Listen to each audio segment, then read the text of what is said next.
Hello brothers, brand new ভিডিওতে আপনাকে স্বাগতম। একজন শরীফুল রাজ লম্বা রেসের ঘোড়া। রাজকে চিনি 2016 সাল থেকে। সেই যে কাঁদতে কাঁদতে একটা ছেলে বলেছিল, আমি রনি ভাইয়ের প্রতি কৃতজ্ঞ। ইন্ডাস্ট্রিতে যেখানে অকৃতজ্ঞে ভরপুর, সে এসেছিল কৃতজ্ঞতার ঝুলি নিয়ে। একজন অভিনেতা টানা কখনো ভালো কাজ করতে পারে না, সময় নেয়, অনেক সময় চুজিরাও অধৈর্য হয়ে যায়। যেমন আরিফিন শুভ ভালো থেকেও একটি সিনেমার গল্প ওয়ার্নিং করেছিল অধৈর্য হয়ে। রাজের অধৈর্যতার কোনো নজির নেই, তার প্রতিটি কাজই দেখার মতো। রাফি বলতো রাজের টাকার লোভ নেই। অনেকেই তার কাছে অনেক টাকা নিয়ে গেছে, কিন্তু স্ক্রিপ্ট ভালো না লাগায় সে ফিরিয়ে দিয়েছে।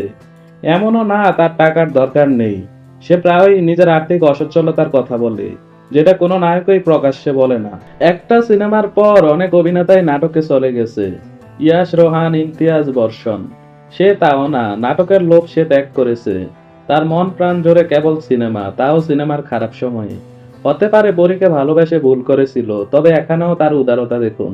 সবাই পরীর শরীর ছুঁতে চেয়েছে, পরীর সন্তানের বাবা কেউ হতে চায়নি। রাজই একমাত্র অর্থের লেনদেনের বাইরে পরীকে মন দিয়েছিল। রাজের চেষ্টা, একাগ্রতাই তাকে অনেক দূর নিয়ে যাবে। ইতিহাস সবসময় ধৈর্যশীল মেধাবীদের পক্ষেই যায়। রাজ একসময় এই সিনেমা ইন্ডাস্ট্রিতে রাজ করবে।